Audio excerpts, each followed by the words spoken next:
Now we're live. Hey, Mortgage Coach community. I'm sitting down with Scott Groves and Michael Fischer, two badass mortgage leaders. I follow both of these guys. They're both pretty active on social media. And every time I tune in, I'm educated and I'm entertained. And I always like when those two things come into play. So this particular conversation came in your group, Michael. Remind everybody of the name of your group. Mortgage Loan Officer Network. And we try to kind of talk all things mortgages. You know, sometimes people go back and forth and argue over stuff, but we try as hard as we can to kind of keep it neutral and just grow and learn. And like you said, sometimes we laugh. And, I know Scott's been sharing some of the things he does there. And that's kind of, I think, what led us to this conversation today is we really realized that last year folks just realized they had capacity problems and they wanted to be better. And Scott came up with a pretty good solution. So I'll let him talk about it. Yeah. So the way I would put a spin on it is, as I've been doing top producer interviews, I haven't talked to anyone that is saying, hey, I killed it last year and I doubled my production and I want to do less business this year. Everybody I talk to is like, now I haven't heard anybody go, and I want to double again. I hear everybody say, you know what? I killed it. I doubled and I want to do the same. And I'm also hearing that, hey, you know how I'm going to do the same? I just hired 4 new assistants. Oh, I just hired another LOA. So the teams are growing. And another really clear fact, when you look at the production, there's never been more loan officers doing over 200 loans a year. There's never been more loan officers doing over 500 loans a year. So the concept of having teams, it's what modern mortgage leaders do. They build teams, they scale. And so I want to serve our community at Mortgage Coach. I believe that a mortgage coach loan officer that gives a family a total cost analysis is the best loan officer. And I want to make sure you guys get the best advice on how to scale teams. And Scott Groves is a badass. I mean, he's a great coach. He's an actual practitioner in the market. So he's someone that's coaching and doing production. So Scott, tell us, like, I know you want people to come to your training because you've got a training and we're going to tell you guys how to get into it. But what are just some best practices and strategies for team leaders to fast track the success of LOAs? You're on mute, brother.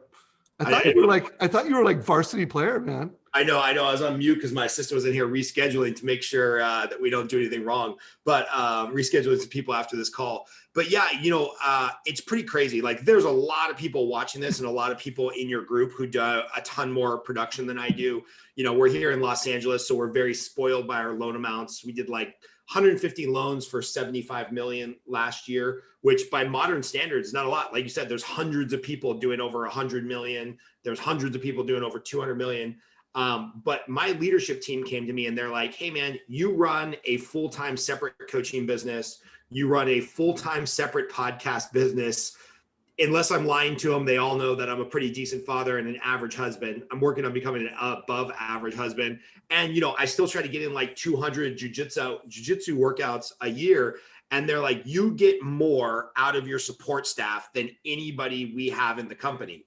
And it's not that I work them harder, or I treat them like slaves, or I'm constantly, beatings will continue until morale improves. There's just a training, there's an empowerment, and there's an accountability that I know I get more horsepower out of my LOAs than just about anybody I've met or anybody I've coached. And it really comes down to like doing a little bit of the basics, doing a little bit of the training, reading a book on management. Anybody who has a single employee and hasn't read the book, The 1 Minute Manager, is doing themselves a huge disservice. I'll go back in the Facebook group later and put a link to The 1 Minute Manager. That's like a must read for anybody that's going to manage anybody. And then Challenger Sales, Dave, which you recommended to me years ago.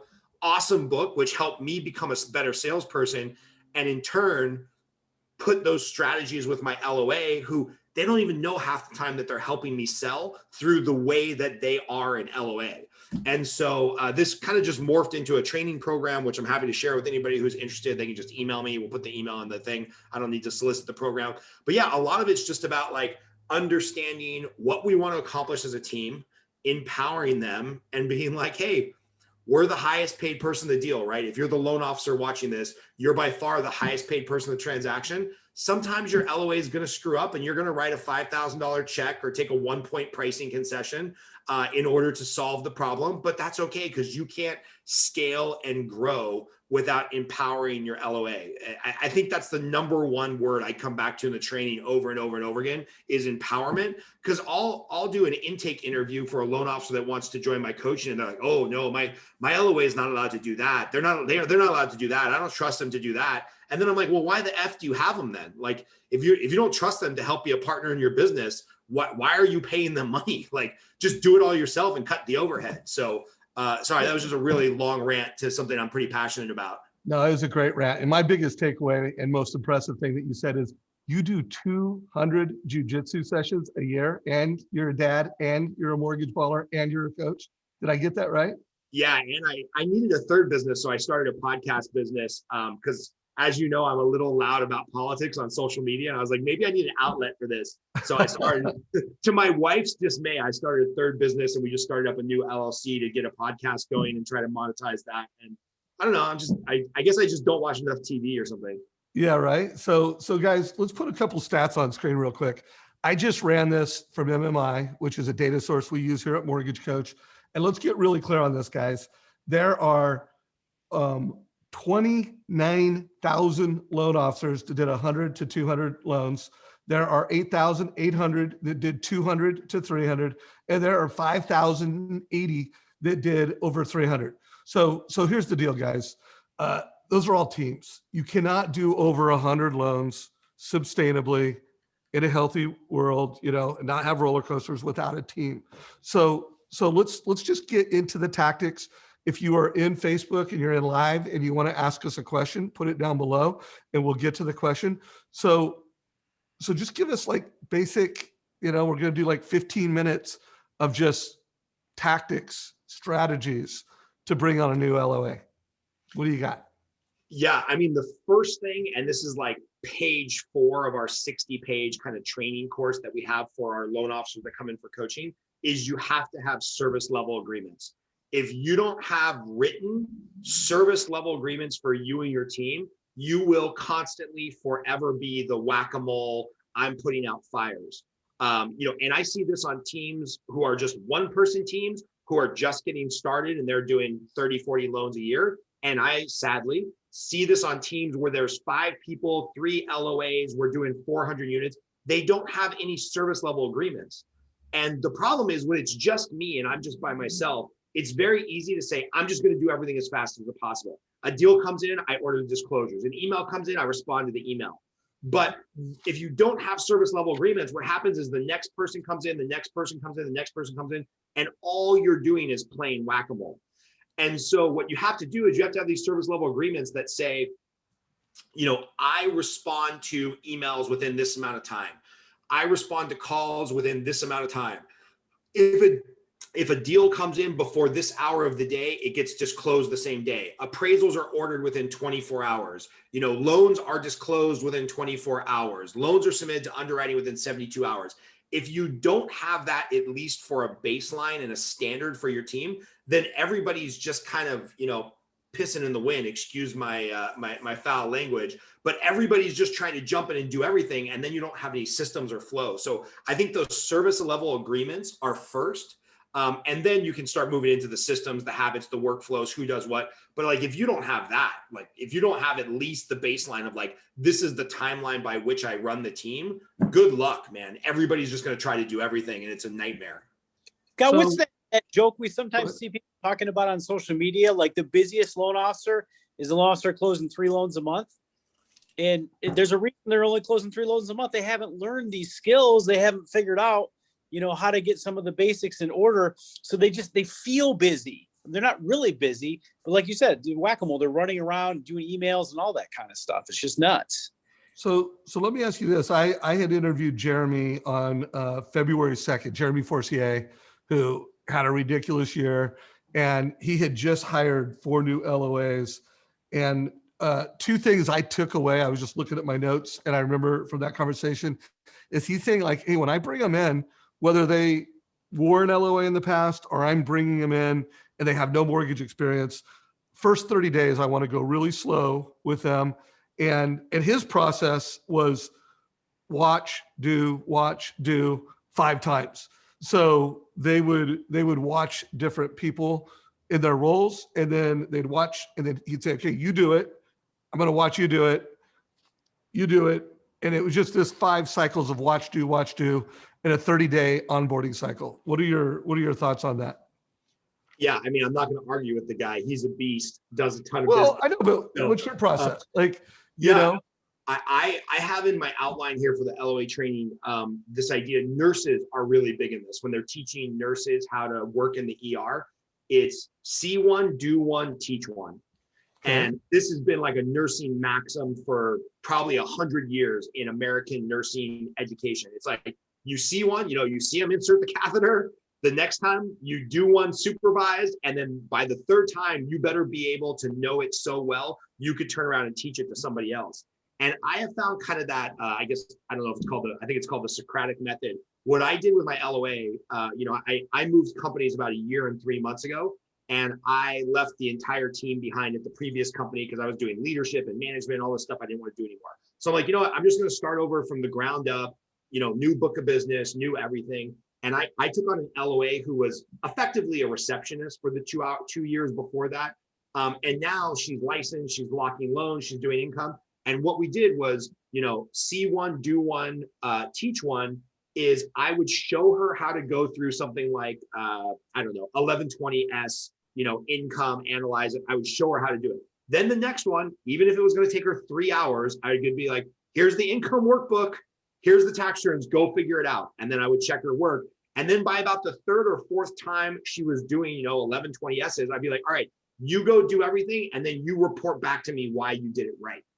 And so I found kind of this teaching method where she's reteaching me after she's done something. And look, sometimes she's wrong, and sometimes I need to like kind of course correct and whatnot. But when you just empower them to be like, all right, bye-bye, I'll see you in an hour. Tell me how you came up with the income. It's kind of like defending your PhD, right? Like all these people that get a PhD, they write their thesis and then they got to come up and defend their thesis in front of a board of instructors. It's kind of the same thing. I'm like, all right, bye-bye. Might take you 2 days to do all the income worksheets on this bar that has 9 different entities. And then you need to come back to me and explain to me why you did the income correctly. And that takes patience and it takes time. But I have found that to be the best way to train people. I like that. First of all, I like, this is all about fast tracking. So 3X, see one, do one, teach one 3 times. And if they're not learning by 3 times, is there an aptitude issue? Which, by the way, brings up another issue. I interviewed Brian Bomar a couple of years ago, another great leader and developer of teams. And I think I'm going from memory. He made new people that he hired take, I'm pretty sure, the DISC test, but then he had another test. I can't remember the name of it, but it was an aptitude, like an IQ test that, gave him some indication how quick were these people going to learn. Do you have any philosophies on hiring or any tests that you recommend or given to LOAs before bringing one on? Yeah, Michael, you got anything on that? I've got an idea. It's not quite my area of expertise, but I have really failed on the DISC test part of it. But I've won big with trying to kind of go deep into the aptitude of that person before I hired them. Just by kind of looking at where they've been in the past, what kind of jobs they've had, and how they kind of came to me through the interview process. I had a hire that came in a year ago, and traditional logic would have said, no, this is a bad idea. This person doesn't have any industry experience, and they're outside the box. But I just kind of went back and looked at the jobs they had and sat down and talked to the person and kind of called the references and realized this person's really smart. And so, instead of hiring right away, I hired him kind of on a 1099 basis, and I gave him some marketing projects, and I gave him some projects that they had to really use some organizational skills that I knew would be very helpful when it came to being on the team as an assistant or a loan officer assistant, what have you. And as I'm looking at my email box now, literally as we're talking, this same person 1 year ago, who everybody told me not to hire, and I didn't even use a DISC test, she's training a new LOA and laying out the entire process that we've built with some of the templates I have from you, Scott. But I've already empowered her to teach the new person. So I don't even have to train her. I'm sending this same person to your coaching we talked about earlier. Nice. But I built a system, and then I taught that person to train the next person. Yep. So like you said, the power, with the nurses. Makes perfect sense. So Scott, is your training program, because it sounds like is it a 30-day program or is it an ongoing program? The one that we're running in March is 4 weeks. It starts next Thursday. So it's just 4 weeks in a row, 90 minutes a week. And then there's some homework. And then are you actually doing the training of the LOA? Yeah. So here's what I love about that is you're like outsourcing the training of the LOA. So you're, the loan officer is getting you to help train LOAs. I love that. Yeah. And by the way, people that are looking to hire new people, I have used the DISC test. If I'm looking for somebody who's operations oriented, I look for a high S, a high C. But I learned a long time ago from somebody, and there's a book out there called WHO, WHO, How to Hire the Right Person. In the interview process, it's really important to make the interview process a little awkward and super detail oriented. So for example, when I'm telling somebody like, hey, congratulations, we got your resume. I need you to schedule a in-person interview with my assistant and email her only. If the person emails her and CCs me, she's out. I'm not interviewing her. Then my assistant says, all right, great. We set up the interview for Thursday. You're going to be interviewing with Scott and his wife. You're going to be interviewing at their house. They live in LA. Spoiler alert, there's traffic in LA. So give yourself some leeway on traffic and whatnot. The gate code to their gated community is XYZ. If they show up late or if they call me being like, hey, how do I get in the gate? I don't hire them, period. We don't even do the interview. I just say, hey, thanks, sorry, we already hired somebody else. Because if I'm hiring somebody for a highly detail-oriented job and they can't follow instructions during the interview process, or they can't show up to an interview on time, or they can't figure out to like check their email to look for the gate code to get into my apartment complex, like I don't want them. Like it sounds super rude, and maybe I've lost out on some quality candidates, but I make the application process really arduous and awkward and detail oriented. And if they can't follow those details, there's no way in hell they're going to be good at loans. So I like you said that, Scott. I kind of forgot the last two people I hired. I don't remember if this came from coaching with you or what have you, but I made getting a hold of me actually difficult and kind of getting past the gatekeeper difficult. I wanted them to show me that not only were they detail oriented, like you said, but that they really wanted to work here. And, I give them some things and talk about what they could potentially make and what the job was, maybe once on the phone. But then, if they didn't chase me just a little bit, I was like, man, are they going to be chasing borrowers? Are they going to be chasing realtors? If they can't, I just told them about this great job that probably would change their life. I feel like they got to fight for it a little bit because they're going to need to be fighting in this office on a daily basis. Exactly. Right. And the last couple of hires I had did that. I mean, they kind of fought for the job. Hey, what's up, man? I didn't hear back from you. Okay, cool. Totally. Moved up to the second level because you're chasing me. Totally agree. So I don't think you're giving away too much because at the end of the day, you're providing time. Like you're doing the training. But what would be just high level outline of the first week? I would just love to get just like high level what it looks like to go through one of your LOA training programs. Yeah. So really simply, the number of LOs that don't have a designated deep dive pipeline call scheduled in writing, set in stone. Oh, that's my alarm telling me to pick up the kids in an hour. That don't have a written in stone pipeline meeting shocked me. So, a couple of the things that we do the first week is like, hey, let's just get on the same page with the fact that you have a deep dive 30 to 60 minute pipeline call between the LO and the LOA, every single week. All right, cool. We got that. Now we've got to have 15 to 30 minutes blocked out, probably on a Friday when things start to slow down, of like, what's our improvement time, right? So that the LO and the LOA can go grab a coffee, talk about, improving on the systems. What's the LOA communication, right? What is their communication plan with the borrowers? I'll tell you, in our team, which is what I recommend, on Wednesdays, my LOA takes 2 hours after the pipeline meeting and does a Wow Wednesday call, where phone call and email to every borrower, every buyer's agent saying, here's where we're at in the process. Here's the checkpoint we just passed. And here's the next 2 checkpoints that we're about to hit. So it'll go something like this. We'll go on the pipeline call. Michael's the buyer and Dave's the client. we've got an update on the pipeline and what's going on. Michael will get a phone call if we've got time, at least an email if we're really busy, saying, hey, Michael, thanks. We're on track to close on time. As you know, the appraisal just came back at the contract price. The next 2 checkpoints are you still have 3 or 4 conditions you need to get back to our processor. Please do that by 5 p.m. today. And your appraisal will be signed off by the appraisal underwriter or reviewer or whatever within 24 hours. And then Scott will call you to let you know you can remove your contingencies. Dave, the realtor, gets that same email. I get CC'd on that email. So now I know, all right, cool. Michael's informed, Dave's informed. This is my time to call Dave for a referral. So then I call Dave. Hey, Dave, I know you just got my Wednesday update from Ann. Everything's on track with Michael, or it's not. That's okay. Like the email might be saying we're a little bit behind. Scott's going to call you about closing a little bit late.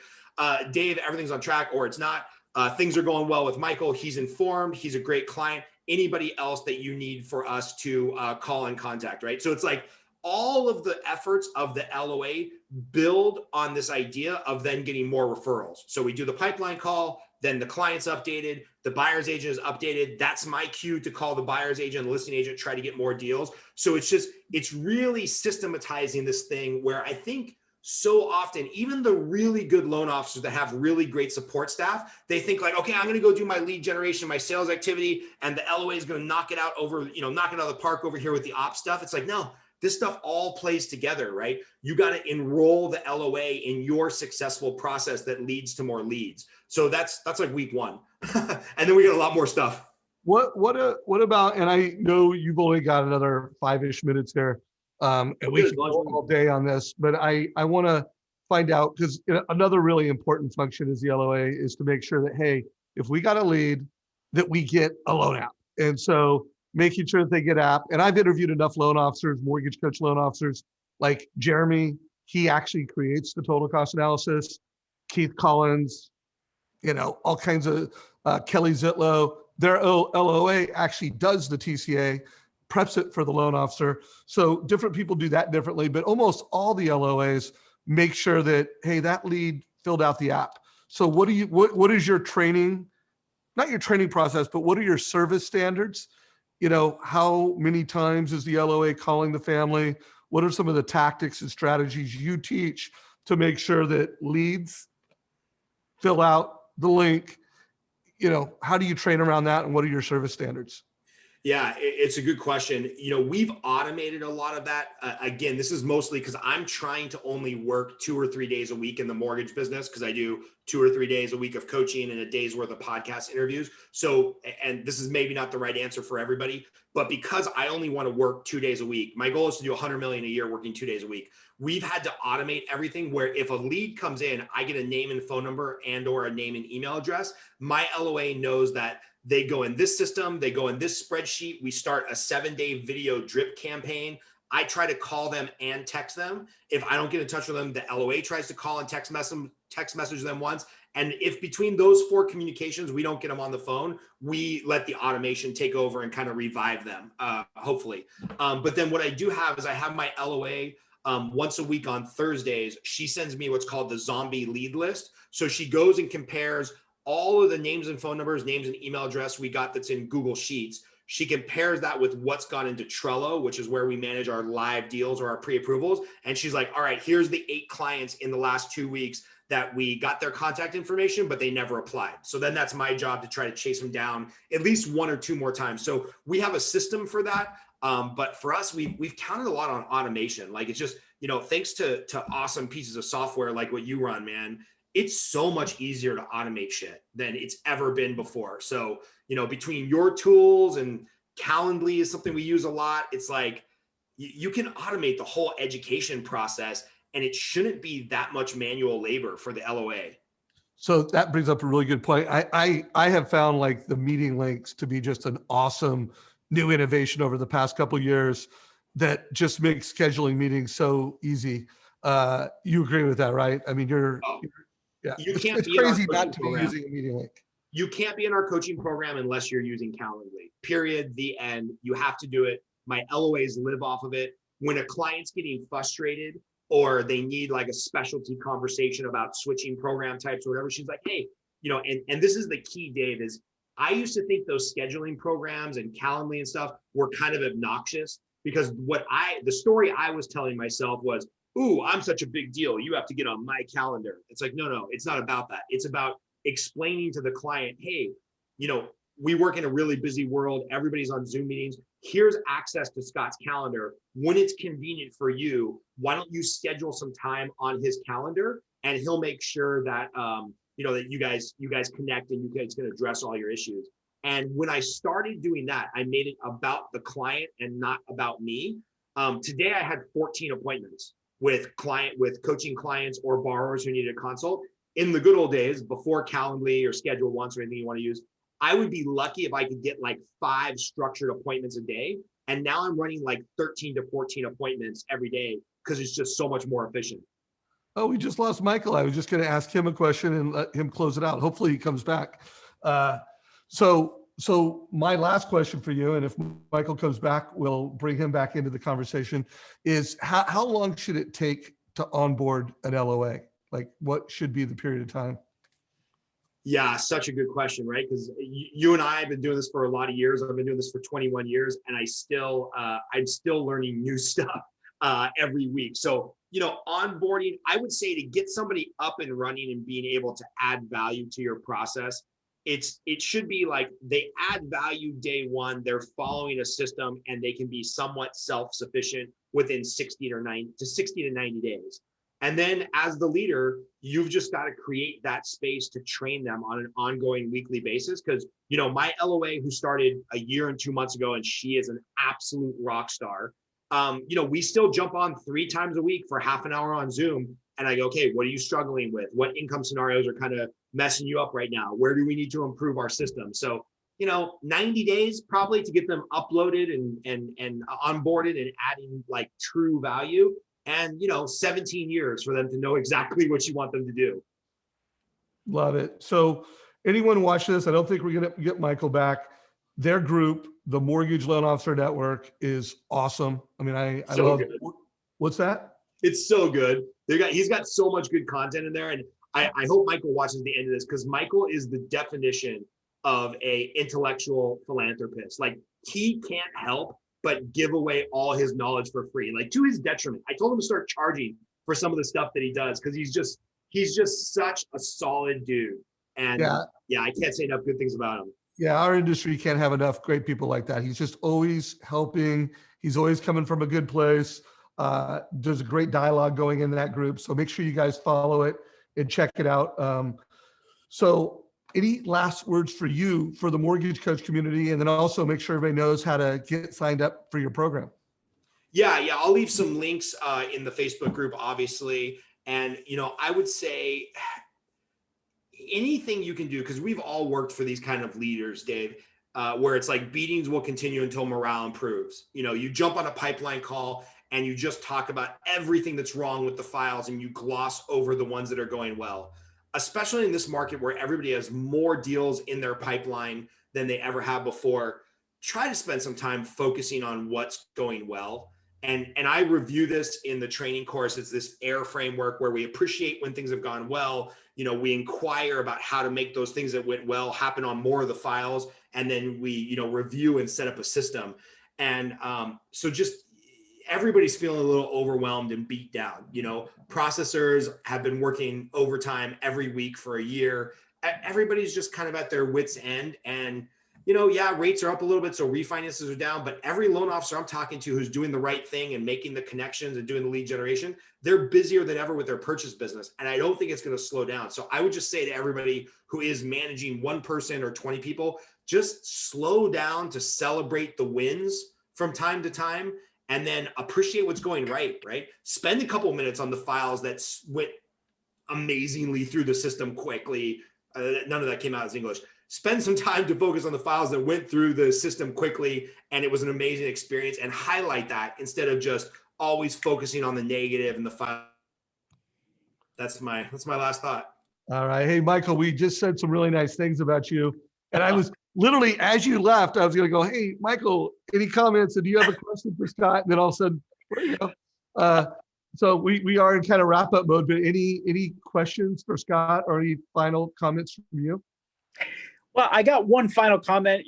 I've been kind of taking part of this LOA training and pushing it a little bit here and talking to other LOs about it after his courses. And, one thing I know Scott and I talked about for my personal team, because he's certainly helped me quite a bit, which is the concept of understanding that the folks on your team sometimes have different visions and goals that you have, and how it's important to, check in with them every quarter, every year, what have you, and make sure that the vision they have kind of lines up with the rest of the team.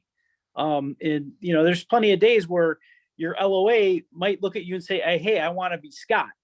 Sometimes that might not be the best fit person for your team. Maybe they're great as a loan officer in your branch, but it's really important to have a plan for that person. And I know Scott and I have talked about that. Like, well, maybe that person's plan is, hey, I'm going to sit in this seat for a year, then I'm going to try to be a LO on Scott's team, or maybe at some point I have to leave Scott's team. But Scott needs to know that, and Scott needs to ask those questions up front, so he's not trying to work with employees that, their current plan or their long-term plan just doesn't jive with the rest of the team. So it's just really important to go deep and make sure you're invested in the success of everybody who's on your team. So I would just, kind of close it out with asking Scott to share how he does that kind of thing with his team. Great question. And the thing about that is, so often when a teammate's not doing a good job, it's not the teammate's fault. I mean, I think all three of us are big fans of Jocko Willink, and there are no bad teams. There are just bad leaders. And so you should probably be doing a training, in synchronization. Hey, we're training the LOAs, and for all those new team leaders, or for all those, team leaders that need the training, we're training the team leader. So with that said, Scott, how any quick advice for the team leader? It's funny you mentioned Jocko Willings. I had the privilege of working with him back at Prospect Mortgage in the day, and we've stayed friends. Although I wish I would have strategically stayed better friends with him. What a story that guy has. But yeah, extreme ownership and the 1 minute manager. Like, if you're managing people, I just always go back to those two books. Extreme Ownership, which you have in your hand right there. I see the black and white. Well, I have his newest book, The Dichotomy of Leadership. And I know I have it somewhere around here. It is, to me, one of the best leadership books of the decade, and one of the best leadership books ever written. Yeah. So read those books, man. Dive in and know what your team wants to do. I can't remember who said it, but if you help other people get what they want, they'll help you get what you want. And, my LOA bought a house last year, had a baby, is in a really great financial spot where her husband can stay home and be a stay-at-home dad for the foreseeable future.